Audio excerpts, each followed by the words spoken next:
Bismillahirrahmanirrahim. Kalau ada anak-anak ini, saya bilang sama istri saya, yang saya lihat butuh untuk menikah, saya nggak butuh ijazahnya.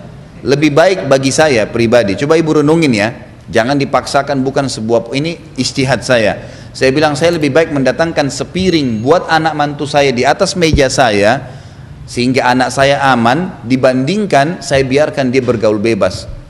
Ada banyak keluhan masuk ke HP saya soalnya.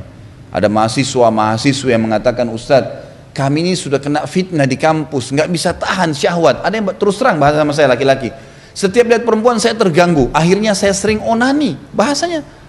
Ini bahasa vulgar dia ya, tapi saya sampaikan agar kita paham. Ternyata ada anak-anak yang tidak bisa lagi membahasakan ke orang tuanya. Mau bicara nikah, mana bisa kau nikah? Kau mau berikan makan apa orang? Loh, subhanallah, itu kan? Emang anda nggak bisa berikan makan anak mantunya? Sambil dibuatin program. Sambil dibuatin program, setelah itu program apa, diberikan modal, tapi anak ini sudah aman, tanggung jawab kita aman. Perhatikan hadis Nabi ya, siapa yang membina anaknya sampai menikah, baginya surga.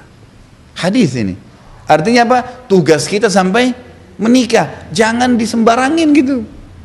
Kesian loh, kadang-kadang terutama anak laki-laki, umumnya anak perempuan biasanya masih dilepas oleh orang. Anak laki-laki dibiarin, nanti sudah sarjana nih, umurnya sudah 25 tahun, nanti nak, tunggu dulu punya rumah, tunggu dulu punya mobil. Ini umur berapa mau menikah? Kebutuhan biologis dia nggak bisa dibendung, nggak bisa dibendung. Itu sudah fitrah. Ini egois nih orang tuanya seperti ini, nggak boleh. Biarin menikah, gitu kan? Nanti sekolahnya nggak selesai, siapa yang bilang?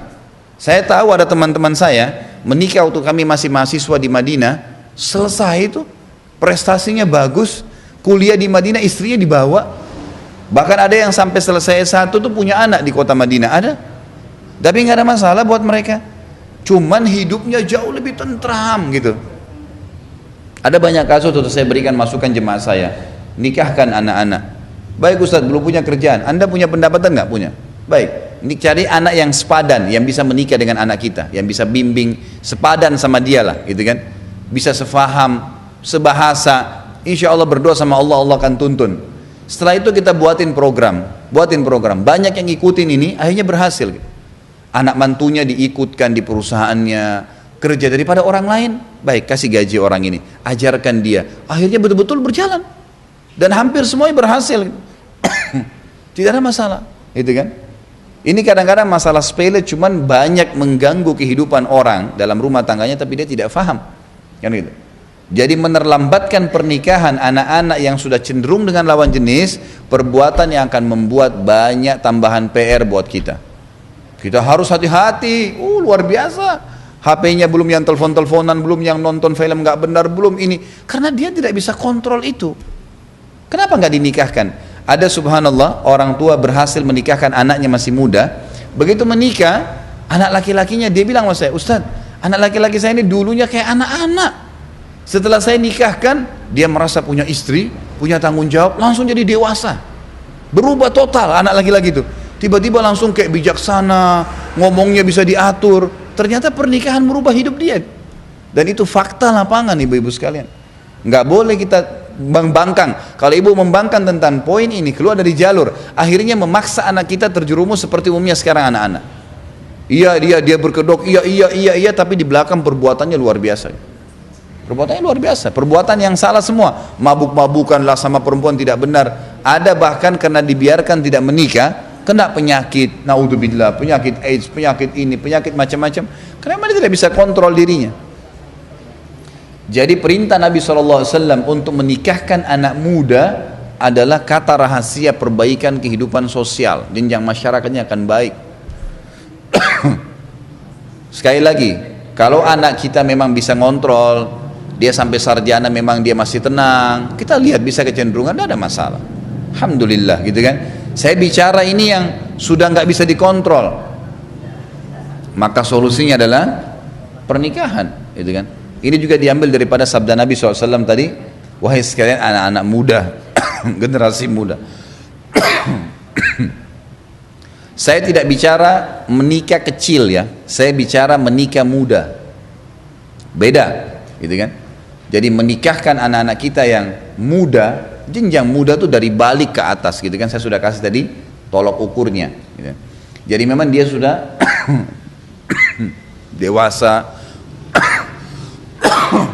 udah bisa membimbing, udah bisa dan segalanya itu seterusnya. Juga poin penting, anak-anak kalau mau menikah ibu-ibu sekalian, jangan diberikan kursus rumah tangga yang dia akan jalani 50-70 tahun dalam 1 jam. Ada orang tua, begitu mau malam pertama anaknya, sini nak, 1, 2, 3, 4, 5, 6, 7, 8, 100. Anaknya ini padat semua, pak, yang mana yang dia mau jalanin?